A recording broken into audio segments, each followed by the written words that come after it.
make it clear. Order. I did not make the comment. Well, it's not about taking away rights. It is about giving opportunity.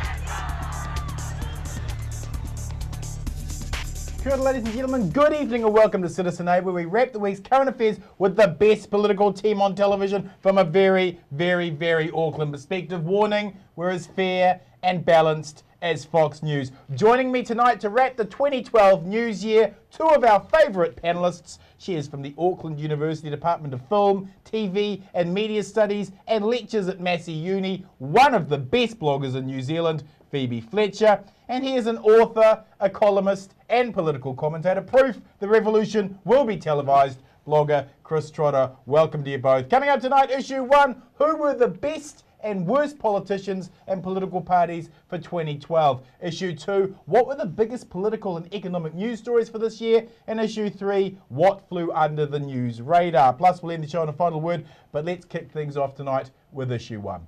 2012 saw Nick Smith killed in friendly fire between Judith Collins and Michelle Bogue. Brendan Horan found out how fair weather Winston Peters' confidence is. David Cunliffe was publicly crucified for a manufactured leadership coup. The Greens continue to grow in strength, much to Labour's freak-out. John Banks couldn't remember Kim.com giving him $50,000 in donations, and everything Hekia Parata touched in education exploded in a fireball of destruction. Chris, what a year.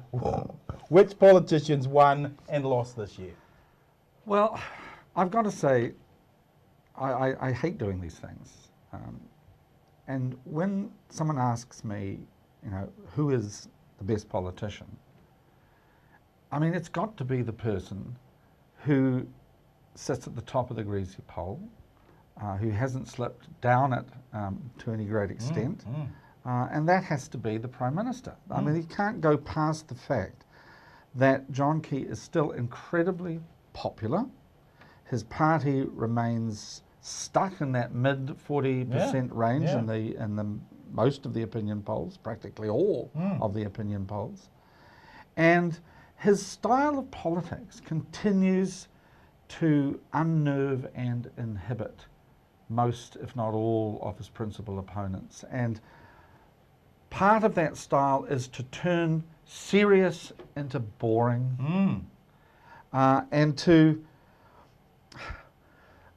refuse to be moved either by evidence or by logic or by passion or by anything that used to move politicians. I mean, the key to Key, as far as I'm concerned, was his response to the British interviewer on, I think it was Hard Talk.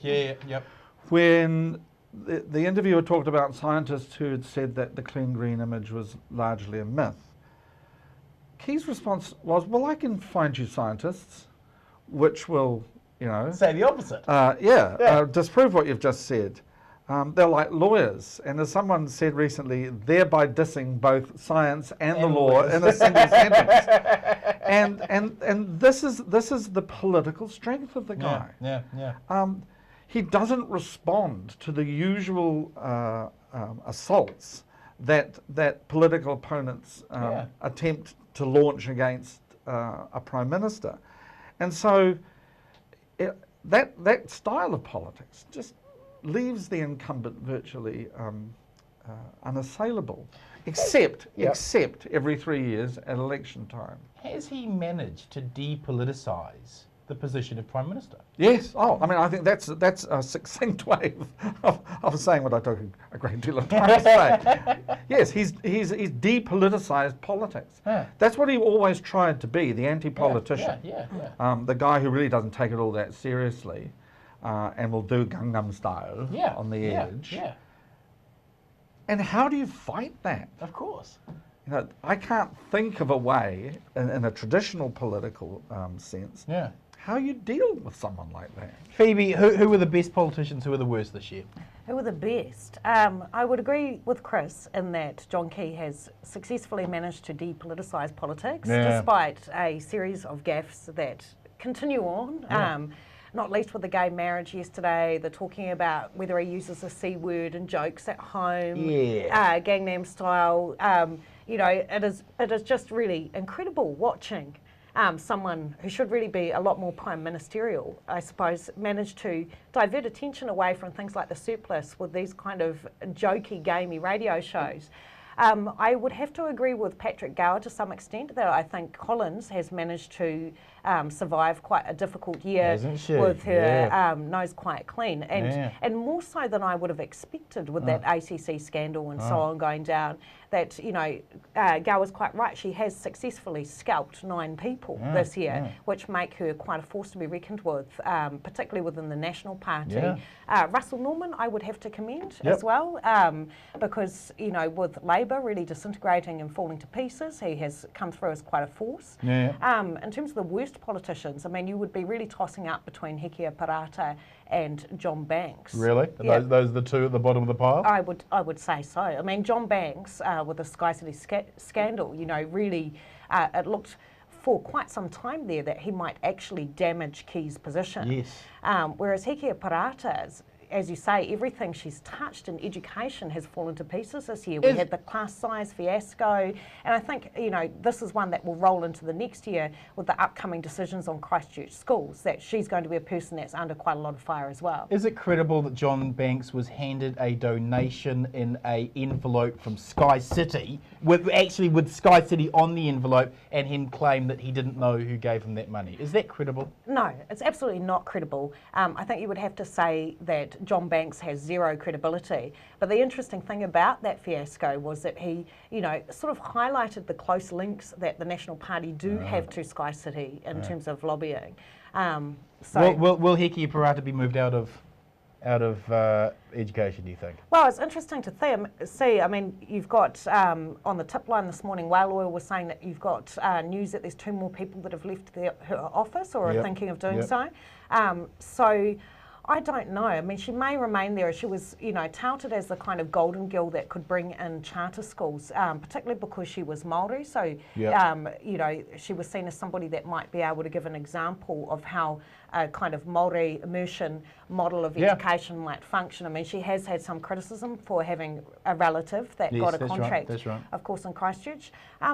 I'm not sure. I think, you know, that there's going to be some moves to try and bring Nick Smith back, but I think she may survive. Chris, the polls remain, as you pointed out, insanely high for John Key. The last one has him just shy of his election night triumph, which politically for New Zealand is actually quite extraordinary for you to still have that level of popularity. Which political party wins and which ones lose this year? I mean, John Key's personal popularity done very well. Does National walk out of it unscathed, though? Yes, I think it does, largely because of the leader. And he's in a bit of a dilemma in relation to Hekia Parata. Because if he sacks her, it's a way of saying, well, some things do matter. It's a way of letting politics back into politics. And I think that's one of the reasons he's so reluctant to sack anyone, to take anything seriously, because, you know, once you start down that track, well, you might have to take a whole lot of other things seriously. National in a very, very strong defensive position. Labour still trying to get up to speed. The Greens, I don't know whether the Greens have topped out and will now have to try and defend a 10, 11, 12% position. I would counsel against that if I was talking to Russell and Materia, because I really think they need to push the numbers as high as they possibly can, because you know, the talk among the right is quite contemptuous of the Greens. They are looking, even if there is a change of government in 2014, at the Greens being completely sidelined. Not so much sidelined, but just controlled by the Labour Party, who will you know, say to them whenever they object, well, there's Judith Collins over there. You want to go cut a deal with her? See how far you get with Crusher. New Zealand first? Well, you should never ever write Winston out of the script. It took a tremendous amount of effort to get rid of him in 2008, and he was back in 2011. I suspect he'll be back again. And once again, this muddies the waters in terms of coalition Yeah, building. it does, doesn't it? Because Will Winston give the Greens a hell of a lot of time at that table? Well, we know he doesn't like Greens. Well, yeah, you just have to wonder. I mean, and Winston has been very consistent. He looks at who gets the most votes. Yeah. And if National comes in with 42 or 43%, and Labour comes in with 35 or 36. Yeah. Yeah. Phoebe, how much damage did Labour do itself at the conference in its handling of Cunliffe this year? I think an extraordinary amount of damage, actually. I don't think that you would have seen such a fiasco out of the National Party. No. For Shearer to come out and say, I don't trust Cunliffe, and then Chris Hipkins Oh, was just nasty little piece of work, wasn't it? extraordinary Yeah. in terms of, I suppose the level of, accusation that was in the public arena. I sort of felt like Cunliffe was like Scarlett Johansson. You know how she always sort of acts in these movies where she doesn't really act and it's about reading the face. And for me, the kind of Labour Party treatment of Cunliffe and of the blogs at the conference was very much about looking at him, what is Cunliffe thinking now? And, as Brian Edwards pointed out, there was no way that he could pass an assessment on a leadership vote 3 months from now. out. That's right. Would you have seen an Obama aide attacking the Huffington Post during the election in America? Would you have seen that? Because the Labour Party seemed to have turned on the left blogs in a way that seems terribly counterproductive come 2014. I think it's demonstrative of how insular they are at the moment, that Labour really looks very internally at its own caucus and not really at what is going on in the media. And, I would have to say that anyone that says that they do have some control over media needs to look back at the last election, where even if you looked at the videos that they produced, they had poor lighting, poor sound. They seem to be much more focused on their own internal politics rather than, what other people think. And I think the smart thing to do would not have been to make that so public. Question to both of you. Why is National still so popular? Is it methodology issues with phone lines providing biased results, or does nearly half the country really love National? Oh, it's the latter, clearly, and possibly even more than half, although they don't vote that way because they're still voting the way that Mum and Dad voted and that Grandma and Grandpa voted. But they like John Key. Yeah. John Key and the National Party make sense to New Zealanders. Right. Make good sense to New Zealanders. The Labour Party doesn't make any sense to them at all. Right. And the Greens kind of make sense, but no one's really ready, apart from, maybe 10, 12% of the population, to go that far. Why is National still so popular? Well, because I think that people don't see a very credible opposition. I think that, as we said before, National have been so successful at depoliticising politics. You only need to look at Paula Bennett's assertion that there is no poverty line in New Zealand. To see that we're not really arguing on facts, and in the absence of that kind of opposition, people look to a strong leader and people see John Key as that. You've got to remember, all of this adulation of Judith Collins, which I just find staggering, Yes. is on the basis that she is a really vicious, unfair, unprincipled person. Yes. And this is just the sort of person National needs to lead it. I mean, when you deconstruct those sort of, Judith Collins is doing very well Sadistic statements. enough. We'll put her forward. What kind of country are we? Maggie Thatcher in gumboots, here we come. Thank you, panel. Moving on with issue 2. TVNZ7 was strangled and killed off. New Zealand pulled out of Kyoto as climate change makes its presence increasingly felt. We changed 100% pure to 100% Middle Earth to avoid scrutiny of our greenwash hypocrisy. Education was kicked in the face, punched in the stomach, and then spat on. The economy continued to sink. Christchurch was robbed of local democracy by Jerry Brownlee. Auckland's transport system looks like it will never get funded by Stephen Joyce. Asset sales were paused by Māori fighting for water rights. The Trans-Pacific Partnership will enslave us to corporate America. And the GCSB was caught illegally spying on Kim.com. What a year. Phoebe, what were your biggest political stories of this year? Well, it would have to be Kim.com, partially for the amount of effect and impact that he began to dent Key's aura, and this is something significant that the opposition has not managed to do. That's right. Whereas being tied to John Banks did. Yep. I think Christchurch, of course, is one of those continuing stories that perhaps didn't get that much attention. Although Campbell Live, and I know Chris, for example, has done a lot of columns on this, but I think you would have to argue that because of its cost to the economy and its ongoing impact, it is one of the biggest political issues. What were your big stories for this year? Well, I mean, I try to sit back at the end of a year and say, what's the long-term story? And I would have to say, and I mean, you alluded to the Labour Party conference earlier, I would have to say it is Labour's lurch to the right over the last 12 months. And although this may not be clear yet in terms of policy, you've got to look at the response by just about all of the leading figures in the Labour Party to the events of the conference itself. Here was an exercise in genuine democracy. And it was democracy which really wasn't under anybody's control for a little while. The shock and horror with which most of the Labour Party caucus greeted just a little bit of democratic behaviour on the part of their own membership spoke volumes to me. The viciousness, the Hipkins incident, what that tells me is that Labour is in the grip of an authoritarian clique that actually has very little time for democratic procedures, very little time for freedom of expression. And therefore, when it comes to articulating policy, formulating policy, implementing policy, they will not do it in a democratic spirit. And if ever, we needed an opposition to match a government, it is now. I mean, Phoebe's quite right. There is no opposition. Not pulling out beneficiary on the roof stories. No. Phoebe, the latest Treasury report shows that we will be $8 billion worse off than they had previously predicted, 7.3% unemployment and a slowing GDP rate. Was economics a big story this year, or did it get ignored? I think, it's extraordinary watching Parliament a couple of weeks ago where John Key tried to blame the whole global economic crisis on Labour. I don't know if you saw that speech.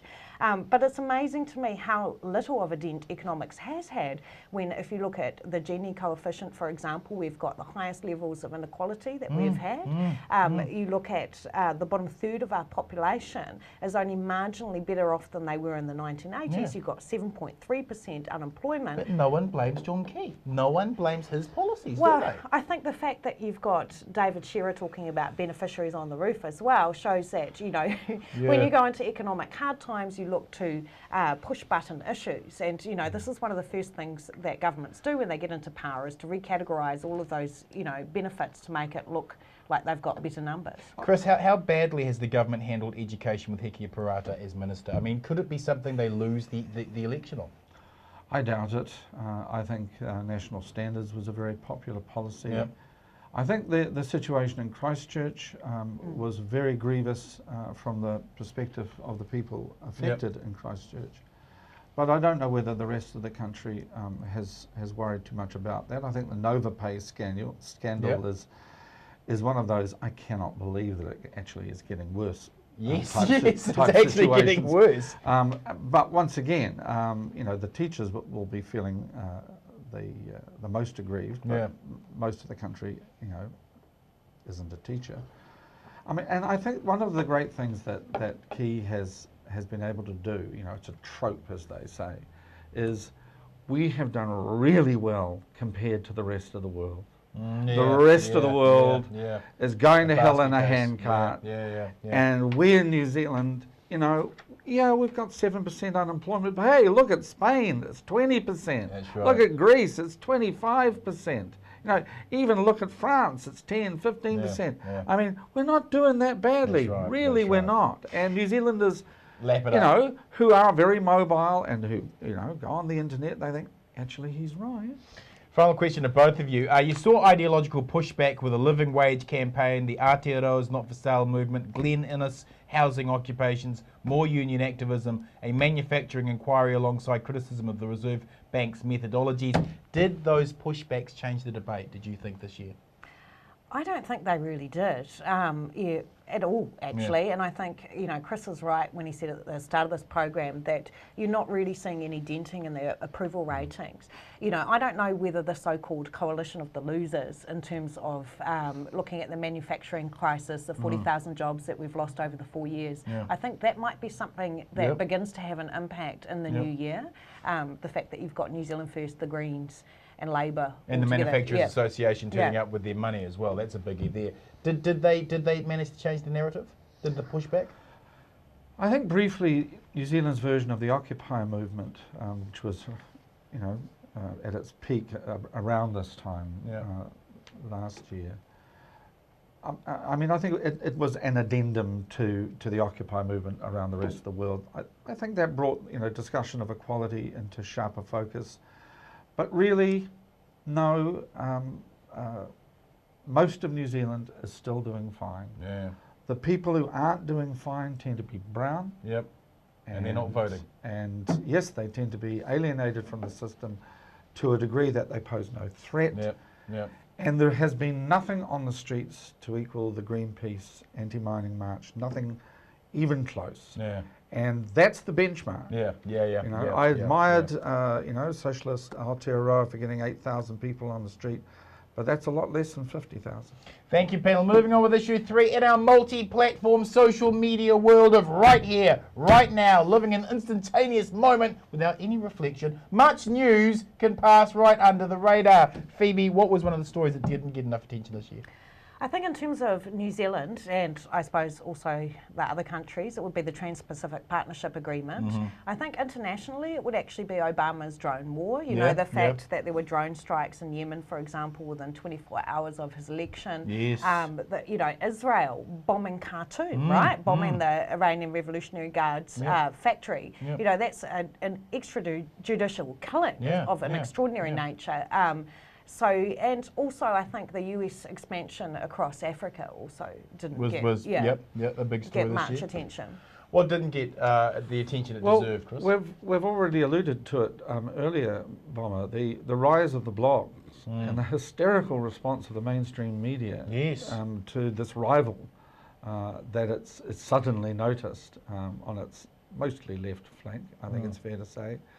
I think this is something that is really worth watching because I think more and more people are going to the blogs for a second opinion. Yeah. And it's okay for the mainstream media when you're just getting people, in a sense, riffing off what the mainstream media has already provided. But when, as happened at the Labour Party conference, you get two entirely different stories. Yeah. That's when I think the mainstream media quavers a little bit. Question of both of you, with the extra pressures in gutted newsrooms, Close Up being replaced with a light entertainment program and the death of TVNZ7, did the quality of news suffer in 2012? Well, I think the quality of news in general worldwide is suffering because we've got much more syndication going on, and I think particularly with the cutbacks in New Zealand, yes. Yeah? Yeah. You think the quality of the news was impacted this year? Compared to what New Zealand used to be given, compared to the coverage that politics in particular used to receive from public television in particular, what passes for news now, in my estimation, is little more than crime, injuries on the road, celebrity news, and celebrity politics, I have to say, as well. Delivered to us by celebrity political editors who are as interested in making the news as reporting it. So we're in a very, very bad state. And this may, I think, go a long, long way to explaining why the blogs are going to become more and more important. You're looking forward to Sharp at 7 on TVNZ? Well, I think it goes into the echo chamber, doesn't it? That is the limited array that we've got. Are you looking forward to Duncan Gardner and Espina's new show, News Idol, called the Vote, where people will be voting on different issues? Christina Aguilera apparently is going to be a judge alongside. You'd have to laugh, otherwise you'd just weep. Wouldn't you? Final word for 2012, Phoebe Fletcher. Oh, I guess it would have to be, I think that these are times in New Zealand where we actually need to start looking at the hard issues rather than the celebrity politics that we've talked about that have dominated most of the year. Chris, I would echo that. I think the biggest disappointment for me throughout 2012 has been the absolute failure of the main opposition party, the Labour Party, to rise to the challenge of the times. Philip Temple, an author who lives in Dunedin, he told me once about a visit he made to what used to be called East Prussia, away in the east of Europe, and he came across a barn, and carved above the lintel of the barn door was the date 1919, and beside it in German, in ersten Zeiten, in serious times. And we are in serious times, and we need a serious opposition, and we don't have one. Thank you, Chris. Thank you, Phoebe. Ladies and gentlemen, to my final word for 2012. While our country groans under the weight of 7.3% unemployment with 270,000 children living in poverty, the Prime Minister dances Gangnam Styles on breakfast morning radio. John Key's ability to depoliticise himself into a pop culture YouTube clip helps deflect any real scrutiny of his policies that punish the 99% while rewarding the 1%. This year, we have continued to see the state of the country get worse, not better, as National implement more failed free market dogma to counter the global economic recession caused by the exact same failed free market dogma. None of that impacts when the Prime Minister is marrying rock DJs live on air. Online news media are ruthless ratings followers now, and if the PM dancing Gangnam Styles gets 100,000 hits over a serious interview that only gets 5,000 views, you know, "Hey, sexy lady" becomes the headline. After watching firsthand the manufactured leadership coup at the Labour Party conference last month, I believe that you, the citizen, are getting manipulated perceptions as news rather than the facts, and this explains in some measure why Key hasn't been dented in his popularity. John Key is the vacant aspiration of a piece of cheese forever out of reach of the rat. He is our first cult of no personality, and he ends 2012 smugger than ever. Join us next week for the final Citizen A of the year, where we do our 2013 predictions show. Thanks for watching whānau. Good night, Aotearoa.